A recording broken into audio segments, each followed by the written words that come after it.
channel, Edible Thoughts Makes. My name is Stephanie, and this channel is where I share with you my works in progress, finished projects, things I'm cooking up, books I'm reading, funny things my kids may say. My hope is that as you watch this episode and the previous episodes that you find some inspiration along the way. This is episode 95, and we are just going into the second week of November, year 2022. I hope you are doing well. It is a beautiful autumnal day outside. I mean, I would say that if it was rain or shine, because I love a gloomy autumnal day where it's like drizzly and overcast. And I also love a great sunny, crisp autumnal day. So no matter one way or another, I think it's beautiful. How is the weather where you are? Are you in the northern hemisphere, southern hemisphere? Are you going into winter? Are you going into summer? Oh, I just love the seasons. If you are new here, a very warm welcome, and if you are a returning viewer, also a warm welcome to you.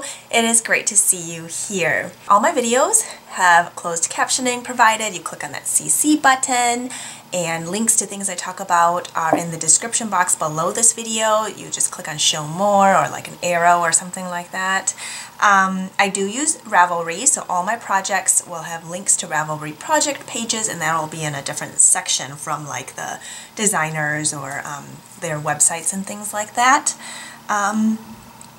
Yeah, I think that's it for that stuff. I sometimes forget to mention those things until like midway through the episode or even at the end or wherever else. So I'm glad I got that in there. So yeah, not much of a garden update because our garden is closing down for the winter. All the dahlia tubers were all dug up. I think in the last episode they were already dug up. But when I was working in the garden over the past weekend, yeah, there was one giant one that was still in there. It just kind of lodges itself in there because there's all these like tuber things growing out of it, so it can really kind of get a good hold in the dirt. It's like having a bunch of fingers of different shapes and sizes, and they're all like stuck in there. So the reason I was digging around in that particular bed in the garden was because dahlia tubers in our growing zone, which is a growing zone 4, have to be dug up every winter in order for us to replant them every year. And generally, we do not like high maintenance plants. My husband and I generally do perennials that do not require a lot of work to them. We just want them to, you know, we'll cut them back if necessary, but like, yeah, dahlias are the only ones that we're willing to dig up and replant every year.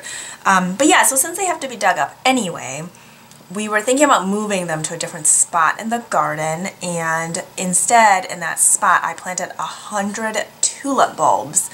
Tulips do not have to be dug up for the winter. They can just stay there. And previously some of our tulips that we planted in the front yard, either the squirrels dug up and were chewing on them, or I don't know if the deer were eating them as soon as they sprouted, but they just did not do very well. We did have one year, I don't remember if it was 2019 or 2020, where they did do really well, but they just, yeah, we were just thinking about moving them and seeing what happens. Well, not moving them, but planting new ones and seeing what happens. So this particular garden bed is enclosed in this fenced area that my husband had built, and so squirrels can still get in, but generally stuff in there seems to remain untouched by the wildlife. So we'll see how it goes. I planted purple and pink ones. I don't remember what they're called right now. Actually, you know what? I think I have it here. Let me see. So I have some of them that are like the double, is it called double late tulips, where they have like a lot of different petals. And then I also planted some that are called single late tulips that have just like that one encompassing tulip petal thing. I don't really know what it's called. But yeah, the ones that are single late tulips, so they bloom late spring. I planted Queen of the Night, which is a purple one, and then Menton, which is like a peachy pink one. And then the ones that are the double late tulips, which have more petaling on it, which looks more like a mini peony almost. I planted one called Finola? I think that's how you pronounce it, don't know. And Backpacker. And the Backpacker one is like a fuchsia color, and the other one kind of looks two-toned, like peachy and pink. anyway, we'll see how it goes. I hope it turns out. It looks like the ones that are the single late tulips are pretty tall at 22 inches. And then the double late ones are 16 and 18 inches in height. And I think I staggered it where it's like pink, purple, but I didn't check how I did the heights. Well, we will see what happens. They'll come up in May. Our winter season, if you will, lasts like 6 months. And yeah, so our first blooms are generally mid-late May. Our last chance of freezing is generally early mid-May. So yeah, we'll see how that goes. I will be sure to update you when that time comes because it will be so exciting to see what comes up, and hopefully something comes up. My job today is to cover some of our evergreen bushes that get sunburnt. Now you may think that sounds really weird, right? They're evergreens, why would they need covering? Why would they get sunburnt? Well, what happens in the winter is when there's snow and it's a sunny day, then the snow reflects the sun, and some plants don't like that very much and they get sunburnt, so they turn like light yellowish white, and yeah, they don't like that very much. So you have to cover them in burlap. And some of our bigger bushes, you can't just buy like a bag and put a burlap sack over it, it's too big. So you have to get like a roll of burlap, and then I take a darning needle and some yarn and I stitch it shut. So that's what I will be doing later today. So as far as making goes, I do have a couple of finished projects to share with you. And by a couple, I mean 4. 2 are knit and 2 are sewn. And then I do have several works in progress to share with you. And I believe, let's see, one is new and the other ones you've seen before. And I have read a book recently, so I'll tell you about that. Oh, and if you're new here, I generally kind of arrange my episodes like this. So I have a vlog in the beginning, so it's kind of a video compilation of whenever I had recorded last till now. And it's usually nature scenes and making and stuff like that. Although if you've already watched it, then you know what's in there. But there's like baking and stuff like that. And then we go into an intro where I basically, you know, chat with you, see how you're doing, give you an update on stuff. And then we go into finished projects, and then works in progress, and then eats and reads. And all of those sections have timestamps in the description box below this video in case you prefer to break it up over, you know, throughout a day or throughout several days or whatever the case may be for you, or maybe you're going back to look for something later. I find it helpful for myself for looking back on things later. And oftentimes I'll be watching other people's episodes in parts as well, just because. So thank you so much for all of you joining in on the conversation in the previous episode. That was so much fun. If you missed it, I had asked a question about whether or not people make their beds, and I also had a question about what the word citizen might mean to you. It was a fun way to hear back from you on something that doesn't even have to be making related. I have to tell you, one of my pet peeves, I think that's the right word for it, or words. Pet peeves, that's 2 words, right? It's not a compound word. Anyway, one of my pet peeves is when people say, oh, you're just here for the knitting, or, oh, I'll stop talking about that because you're just here for the knitting, right? I find that really annoying because whether or not somebody does actually feel that way, like I don't want someone telling me like that's how I should be feeling, because I'm not feeling like that. I want to know about the person as much as they feel comfortable sharing, as much as they want to be sharing, as little or as much as they want to be sharing. They're not, you know, required to share any personal details about themselves or their lives, but if they do, I'm going to be there to listen, because I find that, I mean, if someone is going to take the energy and the time to tell their story, then I kind of feel like, you know, I should be reciprocating that energy by listening. And so when someone tells me, oh, you're just here for something else, I'm like, no, I'm not, and I didn't say that, and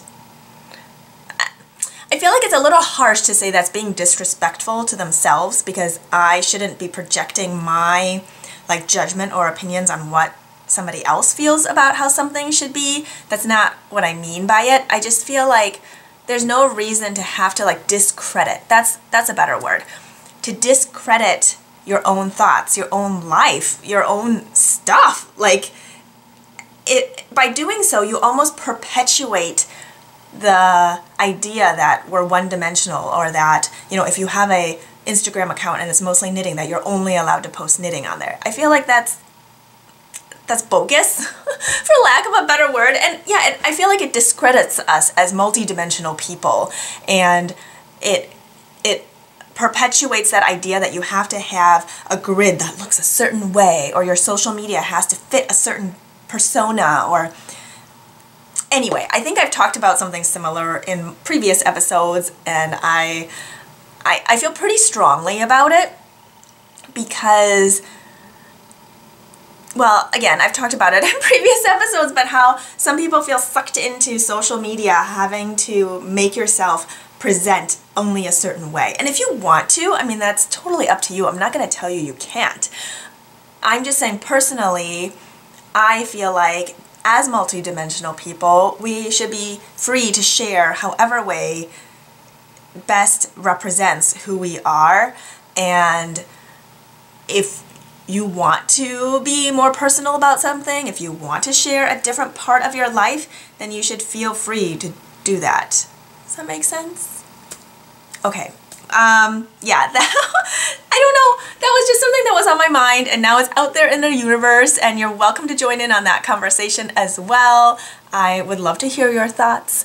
And you know what, I don't know if this is true or not, but on YouTube, do you have to have an account in order to comment? I know you don't have to have an account in order to watch an episode, but I kind of feel like you have to have an account to comment, right? Because otherwise, there's nothing like where the comment is coming from. If that's the case for you and you are on Instagram, I usually post my like video cover image on my Instagram as well, and people can also comment under there and join in on the conversation there as well, in addition to YouTube or in place of YouTube. It's just another way to interact, and for some people, if that's not something they're comfortable with because it's also public commenting, though I feel like it's a little more hidden because it can get lost in all of the Instagram stuff, for better or for worse. Some people might be more comfortable with that, or I've had people direct message me instead because they're more comfortable with that. It's nice to hear from people who are watching, because otherwise I have no idea who's watching me and who's listening, which sounds kind of creepy, but that's just what it is. Okay, before we start talking about the finished projects, I thought I would share what I am wearing today. This shawl here is the Luminaria shawl. I test knit this for Lindsay of Larkspur Knits, I believe a couple years ago. Let me see if I can find it here real quick. I really, really love it. It is a great way to use up a lot of different colors and create your own color story. As you might be able to tell, I went for a fall themed one, and I just love how it came out. I believe all the yarns I used were yarns remaining from previous projects or from mini skeins of yarn. Okay, I looked it up. I finished it end of August, or no, started it end of August 2020 and completed it in September of 2020. So 2 years ago. I'll take it off so you can see it better. Triangular. It's a pretty deep triangle, and it has a pretty border that has a little bit of lace, and it has these I don't know what you call it, V points or something, but yeah, I primarily wear this more like a scarf or a cowl, so I'll just crisscross it in the back and then tuck the ends in underneath and then kind of pull this front part down so it drapes a little more. But yeah, that's how I end up wearing it. And then I am wearing my Love Note sweater here. I'm gonna pull that up so I can find info on it. But this is the Love Note sweater by Tin Can Knits, and I knit this one, when did I make this? I knit it in, oh, also year 2020. So summer, I think I started it maybe like closer to mid or end of summer. and I used smaller needles because I believe I wanted my gauge to be a little bit different, and I used Little Lion Head Knits, which is yarn dyed by Colleen, and my main color here is called Shelter. It's a MCN fingering, so isn't that 85? Is that, or maybe it's 80-10-10. I don't know what her MCN base is. Let me look it up here. Yeah, 80-10-10. So 80% superwash merino, 10% cashmere, 10% nylon. And it's this beautiful apple green with speckling on it. And I held it with Colleen's silk mohair, and that colorway was apple, and it's just like a beautiful chartreusey green, and it provides a beautiful halo. My sunlight is moving, so I'm not sure if you can see it. You know what? Let me open these blinds a little bit more here. I closed them because I was getting this big ray of sun in, and maybe I'll be adjusting that a little bit here and there. But yeah, so it's really, really pretty. I love it. And it's super soft and light. And I don't remember all the modifications I made. I think I made several of them, but I did not do the provisional cast on. I remember there's a provisional cast on in the beginning, so you can go back and adjust the neckline as you want. And I think that would have been a smart idea, or at least just cast on and then pick up and knit the neckline or something. Yeah, I don't know, but I did have to go in and do a crochet slip stitch edge to bring in my neckline a little bit because my neckline was too wide, which at the time when I made it, that's what I wanted, but you know, preferences can change over time. And I'm wearing it over a black knit, not knit as in like knitting knit, but like knit as in like jersey material, black dress, which is short sleeved, and the sleeves are just long enough so that they go past this lace yoke. I really like how the black looks underneath this lace yoke. And this is the cropped length, so I think it just goes to my belly button. So I primarily wear this layered over dresses. Even with high-waisted pants, I feel like I would need like another 2 inches maybe longer if I wanted to wear it with high-waisted pants. Otherwise, I would just wear like a collared shirt or something that would just poke out from underneath if I wanted to wear it that way. But I love the long sleeves that I made. I did no decreases, which is my preferred sleeve method. And I just went all the way down, did rapid decreases before knitting the cuff. And yeah, I think that is all to say about this one. Oh, I found a stitch marker on the floor. That's where that went. Okay, let's go on to finished projects.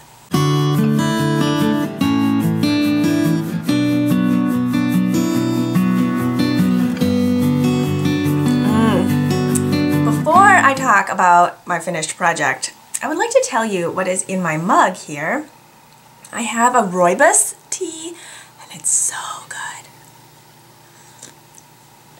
It is by a small business, a woman-owned small business, and she started it because when she came to the US, she said that she was having a hard time finding chai the way she wanted it, and so she started her own company.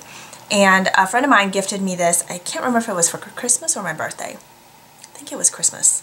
But it comes in these tube containers. It is made in the US, and the company's name is Golden Elixir Chai, and the tea is what you would call, I guess, instant tea. You just add hot water. And it comes with like a little bamboo scoop. I would say the only thing is that the container is kind of hard to open, but let's see if I can show you it without spilling it everywhere. So there's this little scooper, and inside it's like ground spices basically for this one, because this one is non-caffeinated. I think this is the only one that's non-caffeinated, but inside there's ginger, rooibos, cardamom, black pepper, turmeric, cinnamon, nutmeg, fennel, cloves, and saffron. Basically everything that I love. Yeah, and I just usually add hot water. I think it's like 1 scoop for a cup of hot water, and so I'll do 2 scoops, sometimes even more if I'm feeling extra spicy. And I'll add hot water and then sometimes honey, depending if I want it sweetened or not, and then a splash of milk. So, and that cools it down, usually just a little bit from the boiling water. So good. Okay, finished projects. Dun dun dun dun! These are my High Desert socks, a pattern by Lindsay of Larkspur Knits, and I've knit more than a dozen variations of this sock pattern. It comes in sizes from like, I think toddler to larger adult, and I can't remember how many numbers. Oh, you know what? I have the pattern right here. So yes, child's shoe size, approximately, child size 10 up to adult 14, men's 14. And I know I've heard people say before, like, oh, why is it mentioned in shoe size instead of foot circumference? And she gets her numbers, and she says this in the pattern, so I'm not really giving anything away. Plus, the Craft Yarn Council sizing guide is open and free to anyone. But she's basing it off of that, and there's like an average or approximate circumference for feet correlating with these shoe sizes. And of course, things can be different, but also these are DK weight and they're ribbed, so they do have some stretch and give to it, which I think can kind of give you more leeway. I also think that the shoe size is really helpful for gift knitting, because most people that you're gift knitting for don't know their foot circumference, but they do know their shoe size. And so if you also are trying to be sneaky or something and you're at somebody's house that you might want to make shoes for, you might look in their shoes and find their shoe size. That's a little more inconspicuous than getting out a tape measure and measuring their foot when they're not looking. Yeah, anyway. So there are 1, 2, 3, 4, 5, 6, 7 sizes. She gives you the yardage for the main color, the contrast colors. The original pattern is written for 2 contrast colors, and I've done that a ton. This time I did it just in 2 contrast colors because I'm using the Farmer's Daughter Fibers Sock Squad October sock set, and the Sock Squad is an annual monthly subscription, and you don't know what you're getting, but this year she had it based off of scenes and like foliage and animals in Montana, and there's a calendar that went with it. So the calendar inside are black and white illustrations, and you might have a hint on what's coming, but you don't really know. And she goes through 3 different bases, and they just rotate through the months. And so this one, let me see if I have the tag here. I did save it. I try to save the things to show you before I put everything away, but I don't always remember. Okay, here is the label on the screen. So it is a 75-25 superwash merino nylon blend. I believe it's 4-ply, right? Yeah, 4-ply. And this particular yarn base at 463 yards for 100 grams, I find perfect to hold double for like a true DK weight gauge. I find that when it is like a 400 yard or even 430 something yard for 100 grams, that holding double gets me closer to a worsted weight gauge. So I really like using this really fine, or not really fine, but lighter fingering weight yarn for holding double for DK weight socks. And I love DK weight socks. I find them perfect to go into boots, and we wear boots like 6 months out of the year. So super useful, and also really great for around the house as house socks. And yeah, I just find them so cozy. And this is the yarn that I have left. So this is my main color. It is a cream with some variegation and heavy speckling of orange and yellow. Not sure if you'll be able to see much from these tiny little nubs. I think it's like less than 3 grams left, which is awesome. And I started with 107 grams of the main color, which is super generous. And here is my contrast color that I just love. I am a huge fan of this caramely brown color. I love it. And this one started at, I think, 21 grams, and I used about 6-7-ish grams of it. So, modifications that I made a slightly longer cuff, because if I'm going to make a slightly longer leg, that's what I like to do. And then since I used 1 contrast color instead of the 2, I just did the 2 marled stripes here, and then I used the contrast in the heel flap and the in the heel turn, and then I used it in the toe. I could have probably used it in the cuff, but I would have been close on yarn. I definitely wouldn't have been able to make it longer if I wanted to do that. But I could have, I suppose. But yes, these are socks that I am so happy with, and they're really cozy, and I think those were the only little modifications that I made. And it had been a while since I did a slip stitch heel flap. I have nothing against them. I just find the shadow wrap heel quick, and I have it memorized. I don't need to think about, you know, where to stop in the heel turn parts and things like that, but I really don't mind doing a heel flap and gusset. I think it's fun as well. So that is these. Next finished project. So I had mentioned in the previous episode, and I believe maybe even the one before that too, that Purl Soho is currently running a knit along for their bandana cowl. It is a free pattern. Theirs uses their Plenty base, which is an Aran weight yarn, and you use up the full skein. If your gauge varies, you may run out of yarn. And they do note that in there. So they say if that's going to be the case, go down a needle size to hopefully still then match gauge. But I use the needle size called for in the pattern, and my gauge matches theirs. And I did something different for this one. So this is my fourth one, I think. Yeah, fourth one. So I'm making this for a niece. And she's preschool age. I actually haven't seen her in a few years, but I believe she's preschool age. So what I did for this one is I went down a needle size because the pattern only comes in one size.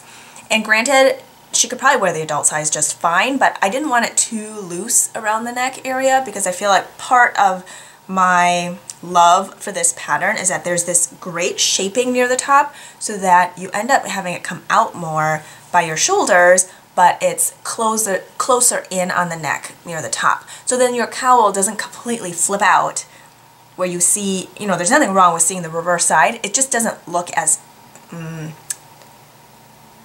tidy, neat, I don't know. So I wanted to go down a little bit smaller without adjusting stitch counts and things like that because they're short rows, and I just hadn't quite figured out what would happen if I went down in the number that I would cast on. And yeah, I just didn't want to mess with that. So instead I messed with the needle size. Instead of using US 10s, which are 6 millimeters, I used US 9, which is 5.5 millimeters, and I just followed the pattern as written, but I also didn't use the Plenty yarn. I held 3 lighter fingering weight yarns together. Actually, they weren't maybe super lightweight. Well, anyway, 3 fingering weight yarns together, and this is what I got.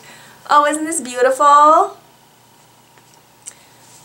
So this niece, currently, her favorite colors are blue and teal, and so that is what I did. I held a Malabrigo sock yarn that's, I think, Matisse Blue, and I held that with 2 strands of a Plucky Knitter Primo fingering yarn that I was gifted by Megan of Kimchi & Co. Thank you, Megan!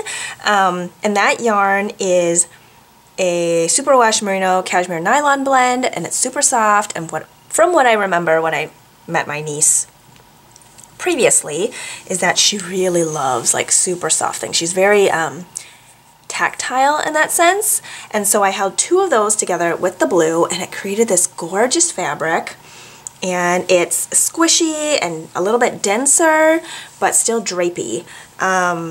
I'm going to hold it up with a previous one that I've made in like the regular size, following directions as written with the same needles and everything, so that you can see a size difference. And when I was blocking, all I did was just lay it flat. I didn't pin anything. So let me see if this shows. So you can tell that it's slightly smaller, a little bit in width. Oh, it'll show better if I, here, let me hold it in front of me. It's slightly smaller in width, maybe an inch. And it is a little bit smaller in length. Maybe I center it now. Make sure the top's the same. So maybe like an 1.5 inch-ish, or an inch maybe in length, and then an inch in width. So I think she is going to love it. I'm so excited. I can try to put it on maybe. It's still very stretchy, so I don't have any problem putting it over my head. but it is slightly smaller, just ever so slightly smaller. It still has that beautiful drape, and it still cinches in more on the neck part so that it isn't like flopping out, and it looks very tidy, and oh, I'm so excited for her to get it. Her birthday is in November, and then of course then there's Christmas, and her brother's birthday is in December, and then there's Christmas. So it's always like a big crunch to get things done and sent them, and I have been knitting, sewing, or crocheting them things every year since they were born, and it's such a joy, and they love it, and they really appreciate it, and so I will keep making them stuff until they say, "Stop it, Stephanie, I don't want it anymore!" Which I will respect that when the time comes. We will see.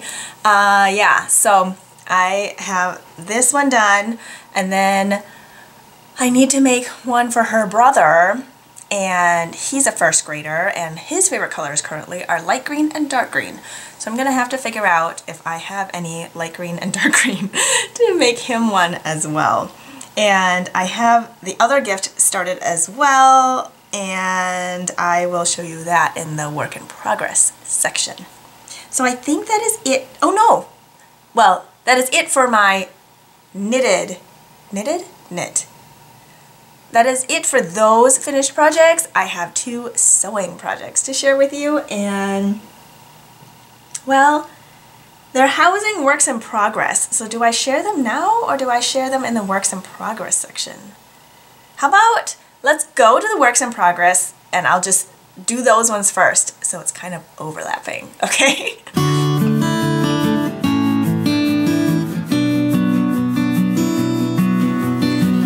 While we are on the theme of these projects for my niece and nephew, I think that'll be a good segue into my first work in progress to share with you. So it is in this beautiful bag. Oh, I love it. So I decided to crochet my niece like a little lap blanket, like a little reading blanket, and she loves to read. And I just thought it would be really fun to have a nice little cozy blanket. And again, her favorite colors right now are blue and teal, and so I pulled out all my leftover yarns that could kind of fit into that category, and then I needed a blanket-sized project bag to put everything in, and so I sewed up this project bag, which I absolutely love. This water motif fabric here, I had made like a smaller project bag before. It's like a 1 to 2 skein size one maybe. And I made that maybe 2 summers ago? I don't remember. But this is the remaining of that fat quarter that I had. So I've used up all of that fabric. And then I also had this raindrop fabric that I had, and I thought it went really well together. I think I used it on the smaller project bag as well. And then I have purple duck canvas for the bottom. I have cotton webbing for the top, and then like a linen cotton blue for the drawstring. Inside I have a pocket for stuff, and it's just like a natural unbleached cotton inside. And then so I just threw all of the yarns that I could find that kind of went with the blue teal-y theme. If I had mini skeins, they went in. I think I started a magic knot ball of like the really little bits. Anything that was under 10 grams went into this. So I just basically pulled everything that was less than 50 grams. Sport weight, DK weight, and then fingering weight that I could hold double. I have been crocheting probably, well, not a straight 30 years, but probably learned it 30-ish years ago, and I have been crocheting off and on since, and it comes very natural to me, and I find it much more forgiving than knitting because you only have one live stitch at a time, so it's so much easier to just like rip back or fix something, or it feels that way anyway, and it also works up really quick because one stitch is a lot bigger. It also eats up a lot of yarn, which can be good or not so good depending on your project, I guess, or how much yarn you have. But so far, I am loving how this is turning out. So, I am using a Clover crochet hook in the G or 4mm size. that. Oopsies, that's not helpful if you can't see what I'm trying to show you. And then I started my initial chain with a size 6, I think.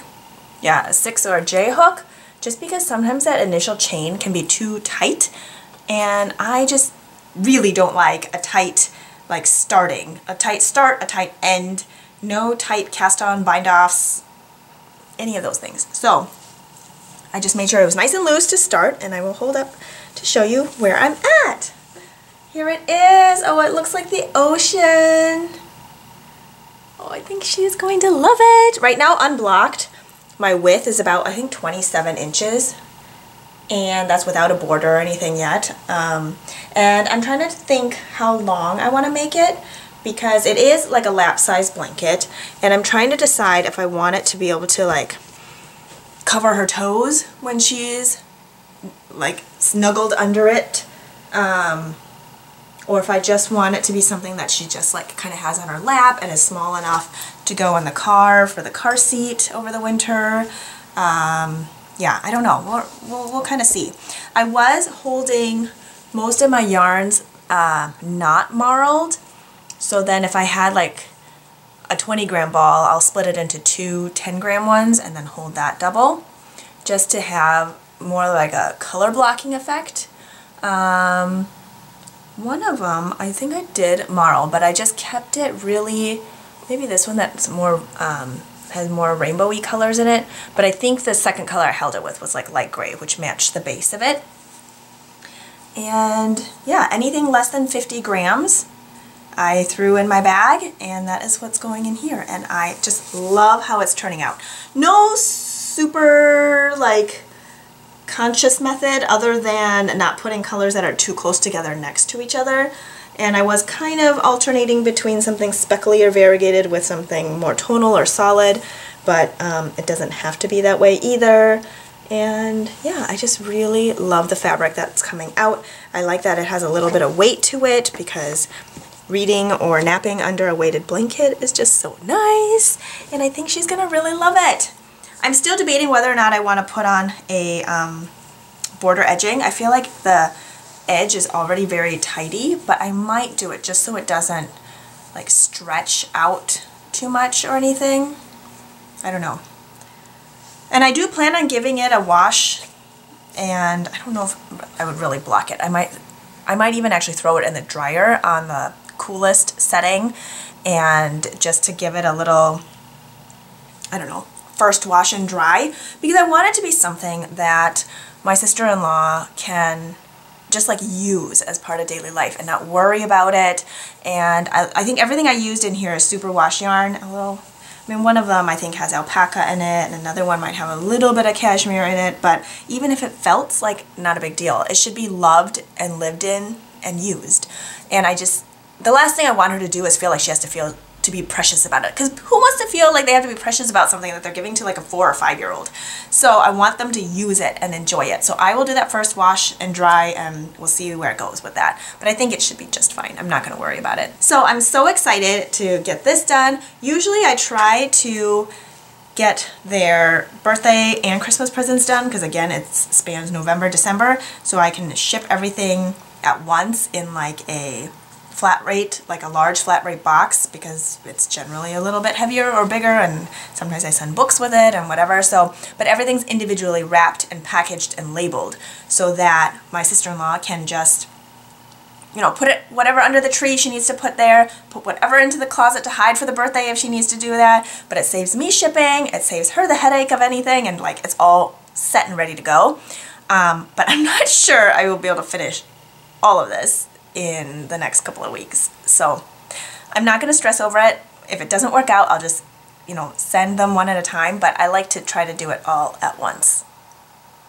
Next, work in progress. So it's in a finished project, which is a sewn item. And so we turned into November, and this is my half and half triangles wrap that I started September 1st. I titled that one Purpose, Passion, and Possibilities, kind of coinciding with the start of a school year and just kind of what I was feeling at the time. And the colors are Red Poppy, and Peony Pink, which that is not the colors. The colors are Red Poppy and Rhubarb Pink, and both are yarns by Purl Soho. They are both the linen quill, and I'm trying to see here if I have a label to show you. So milestone reached. I finished my first color. This is what I have left. This is the Red Poppy, which is an orangey red. And you can see some of that lovely heathering that comes with linen quill because the linen doesn't take up the dye the same way the wool does, or the alpaca maybe, I don't really know. It's 50% fine Highland wool, 35% alpaca, 15% linen, and here is the label. 439 yards for 100 grams. And my cakes have always come above 100 grams. So sometimes 103, sometimes 107. So I have about 20 grams left of this one. And, oh, I forgot to show you the finished project that is housing my work in progress. Ta-da! I needed a November bag. So I made a November bag and I just adore it. It has this black fabric with fall foliage all over it. And then I used a maroon duck canvas boxed bottom.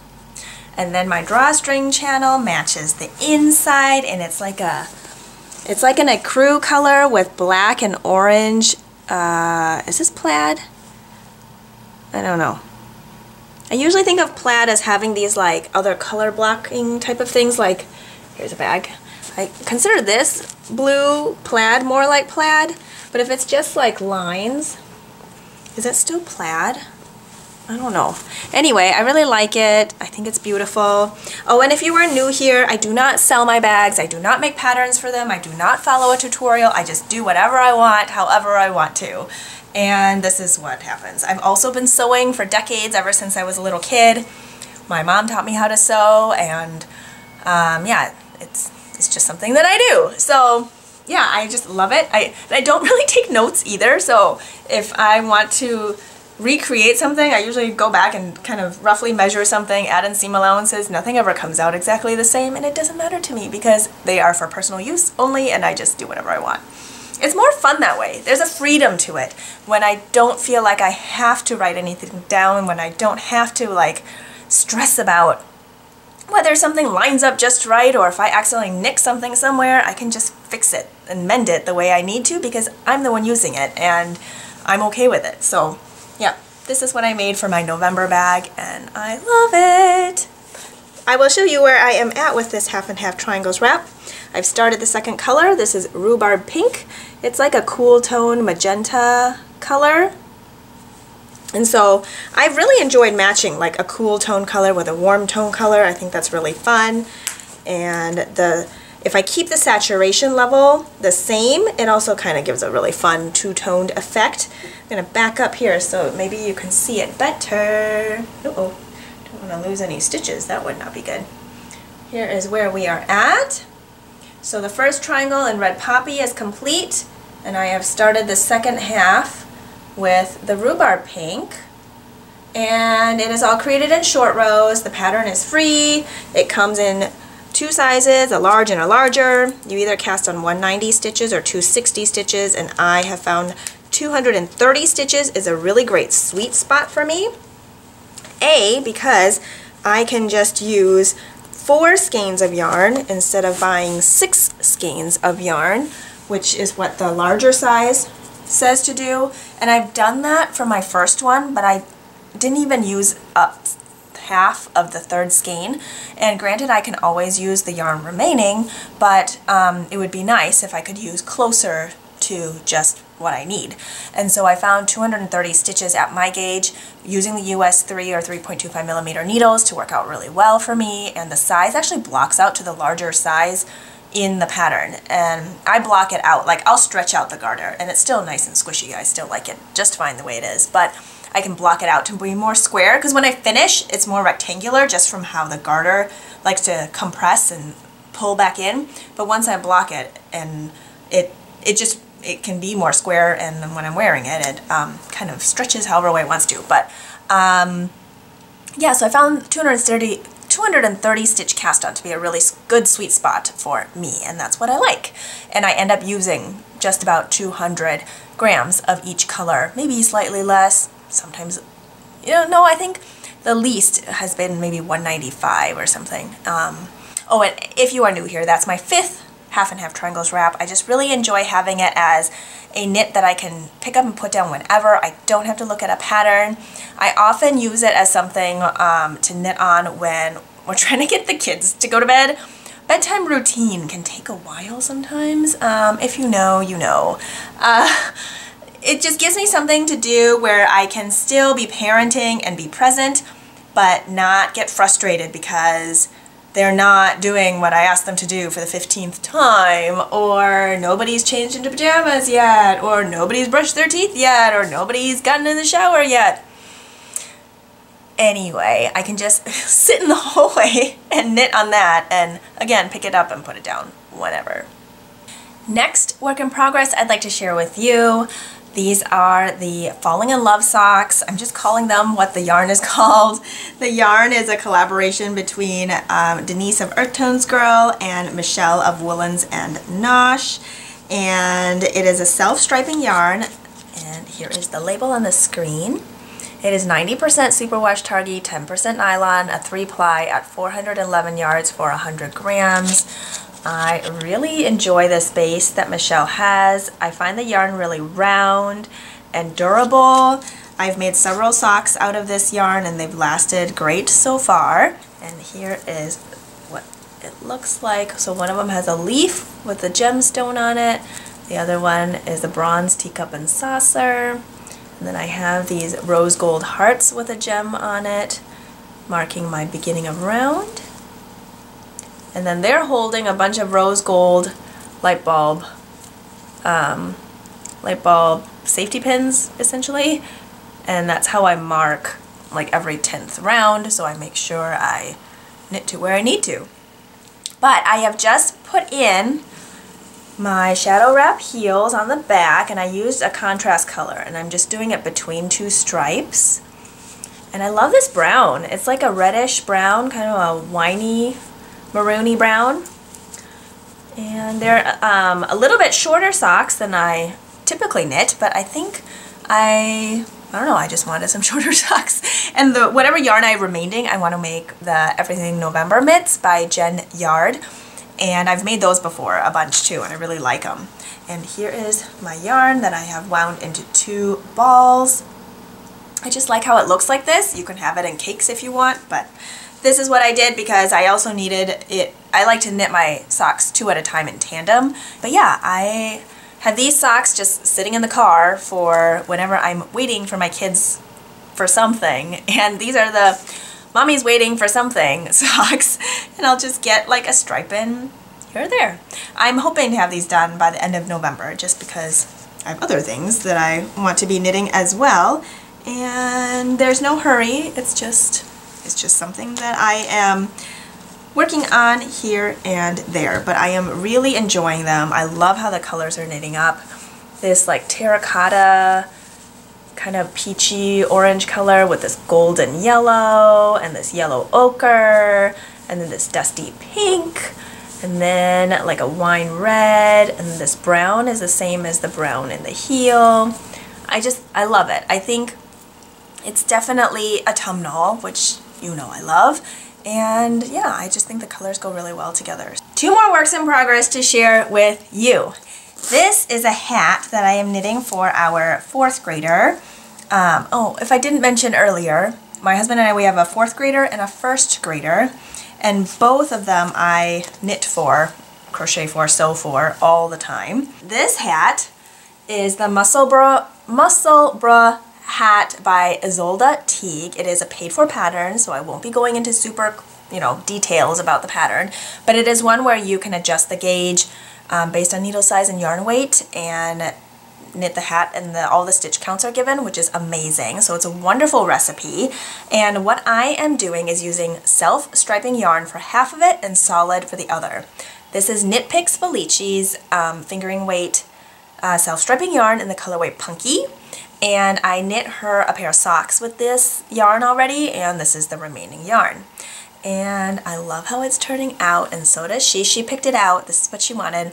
And I think I like them longer because I like them to be able to fold up the brim to give that extra layer over their ears.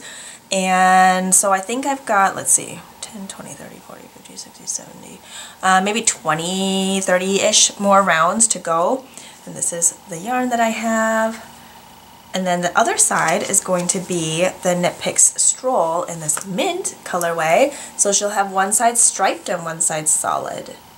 And I think it's just going to look so cute folded up because, you know, one side you'll have the solid with the striping brim, and the other side you'll have the striping hat with the solid brim.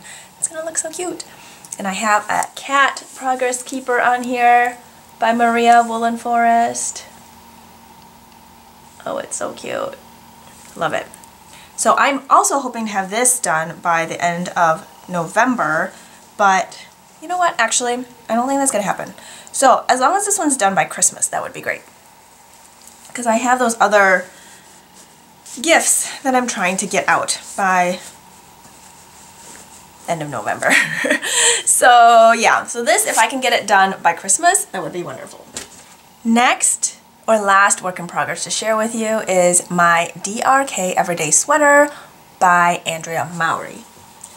That one, oh, I'm so excited to tell you about because I have knit sleeves on it. So basically after I finished the first skein of yarn, I just went to the sleeves. So I divided a full skein into 2 cakes and knit my sleeves in tandem on their own needles, and I talked about it, I think, in a previous episode.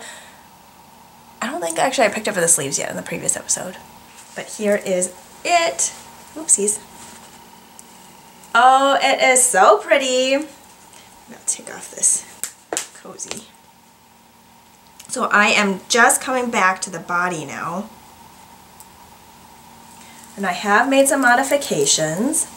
So my collar here is a fold over collar, and part of the reason I did that was I saw a lot of the other projects, and I don't know if it was the yarn or just not doing as much ribbing. I didn't read all the specifics, but some of them had really stretched out. And part of my draw to the look of this sweater was the higher neckband, and so I just did double the length of the ribbing, folded it over, knit to my cast on edge, and then kept going.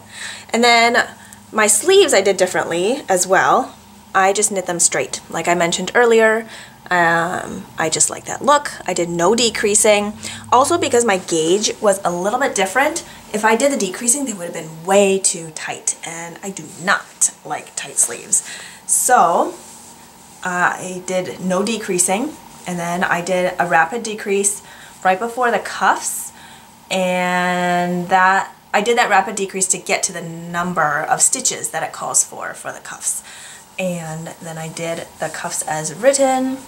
I did not do the tubular bind off because I don't think I just didn't want to, so I didn't.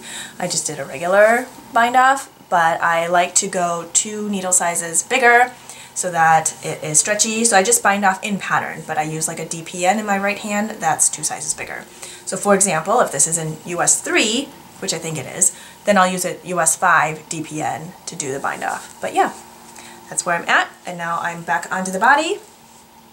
And I'm probably going to knit it a little bit longer than the pattern calls for. I think it's slightly cropped in the pattern, and I just feel like as a sweater that I want to be able to wear all the time, I might get more use out of it if it is more like a couple inches past hip length than right at like high hip or natural waist or something like that. But I'll have to double check the pattern. I don't really remember what it says for that part because I was going to do it to whatever length I wanted to anyway, and I have enough yarn for it. And the yarn I am using is Good Wool, which is 100% Indian Highland wool, not superwash. And the colorway I'm using is Fresh Loganberry, which is one of their new colors, and thank you Pearl Soho for this yarn support. I just love this yarn, and I like more and more I work on the sweater, this is going to be my go-to sport weight yarn. It's 383 yards for 100 grams, and other people commented in my previous video too that they really like this yarn, and I love it. I think this is, and it's at a good price point too. I can't remember right now what it was at. I thought it was $16 US for 100 grams, but I'll put it on the screen here once I look it up. And it comes in a lot of different colors, and I think it's a really good one. I've got plenty of yarn in order to make my body length of the sweater the way I want to, and maybe I'll have it done by next time. Yeah, it's just stockinette round and round, and then until I get to the ribbing of the body, and then it's just ribbing round and round, and then bind off. So I'm super excited about this sweater. I love the heatheredness of the fabric. It's got this like red violet color, and you can see the variation in it, so it's not just flat. And that's something that I really like about heathered yarns, is that you can have a solid, but it's not flat. And what I also love is that because it isn't indie dyed, not that I don't love indie dyed yarn, but because it is not indie dyed, I don't have to think about alternating skeins. Now, you don't have to alternate skeins at all if you don't want to. And for those who are unfamiliar with that, when you hand dye something, there's only so much precision that you might be able to have. The water pH could change, the temperature could change, a wind could blow through, and things can change, right? So it won't always be exactly the same, and that is the beauty of hand-dyed yarn. When I'm knitting a sweater, if I don't want there to be like a distinct line potentially somewhere where I switch skeins, I might alternate skeins, so every other round might be from the other yarn so that it evens it out or blends it out a little bit more. Something that's nice about not using hand-dyed yarn is that I don't ever think about that then, so then I can just knit through one skein and then say, okay, I'm gonna just go to the sleeves now and cake up another skein and then just knit my sleeves, and then when I'm done with that, then I can go back to the body, cake up another skein, and just start knitting and not worry about there being potential lines or variations in the color. Now that can still happen, so I still recommend buying, you know, whatever sweater quantity you might need at once from the same dye lot, because that can change for sure. I mean, there's always the possibility of it changing, right? But I think when it's not hand-dyed, you have more likely to have it be consistent, especially if you buy it from the same dye lot. So whereas with hand-dyed, even if you buy it from the same batch, it could still vary a lot. And again, that's just the beauty in hand-dyed yarn, and if it doesn't bother you, then great. And in general, I wouldn't say it bothers me, it's just something that I would have to extra think about. And it's sometimes nice to not have those extra things to think about.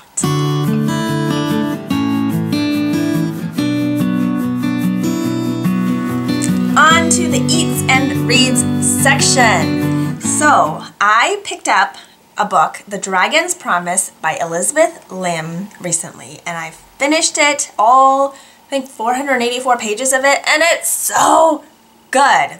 If you are into young adult fantasy, like magic and dragons and world building and enchanters, enchantresses, and I guess it's kind of like folklore or mythical retellings, and oh, it's so good. So this is part of a duology. The book should be here on the screen as I'm talking about it, the cover of it. And it's a duology to Six Crimson Cranes. And I loved that book. And this one came out, I think, end of August, and I had put in a hold at the library for it, and I just got it. And I'll be returning it soon because I can see on my library thing that there's other people waiting for it, and I want them to read it as soon as they can because it's so good. I just really love Elizabeth's writing style. I feel like she paces it well. I like the imagery. I like the world building. It's like just enough where I don't feel like overwhelmed by it, but I'm sucked in, you know, and I'm invested in the characters, and I feel for them, and I feel the emotions. And sometimes when you have to snap out of it, you're like, it's not real. You're like reading a book, and those, you know, demons and all those things, they're not real. But it's so good. I love a book that just draws me in. I can forget about everything, and it's just, I'm like in the moment, present in the book, and that's what this does for me. Something else I just love about this duology is that it is linked to another duology she has written that I talked about previously. That other duology is the Blood of Stars, and it's Spin the Dusk and Spin the Dawn, Unravel the Dusk. I'm looking at the book thing here. I'll show you there. Those are the duologies she has written. And I loved that one too. And guess what? They're connected. I won't give too much away just because I want you to find those surprises on your own. But the map in here of this world that she has built, it's in both duologies. And that's all I'm going to say. And it's so good. So if you read any of those other books, I recommend you read this one too to close out the Six Crimson Cranes duology. Yeah, I really, really liked it. I'm glad I got everything out that I wanted to share with you today. My question to you is, if there was an object or something, yeah, an object to describe how you're feeling in this period in your life, or maybe even just how you're feeling today or this week or whatever, I'll tell you mine. I feel like it would be a watch or a clock or something, because in this period of motherhood, and not even just like right now, I'm talking about like ever since my kids were born, I feel like the object of a clock is what would be my like defining thing right now. Because, you know, even when I was pregnant, you know, everything's like by a due date or by a clock, or like trying to get things done before something, you know. And then after your kids are born, or after my kids were born, then it was all between like feeding times, right? Like, how much can I get done within that hour and a half before I have to feed them again? Or how much time do I have to sleep before they wake up again? Or just, I mean, it's not all, I'm not trying to make it sound like cold-hearted or anything, or like super just like by like a stopwatch, but it's, so much of it seems to be defined by time. And, you know, then as they get older, they still need you, but, you know, the schedules kind of change a little bit, or you're always trying to get to that bedtime that never seems to fall right where it should be, the elusive perfect bedtime. Or, you know, no one's striving for perfection here. I'm just, anyway. Or, you know, trying to get to school on time, or then, I don't know, trying to get to any activity on time. And yeah, I just feel like a clock might be what's defining, not personifying, I don't know what the word is. A clock is what I would say is describing my motherhood right now. And not to say like motherhood doesn't have its warm fuzzies, it definitely has its challenges. I'm just picking an object, and I'm curious what your object is.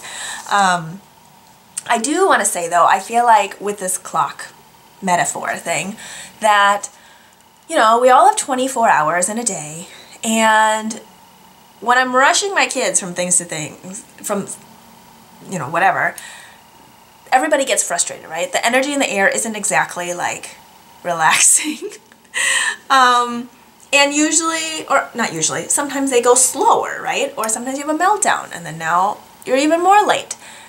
I think if I sometimes just check myself and be like, what is the hurry? What is the big deal? Chill out.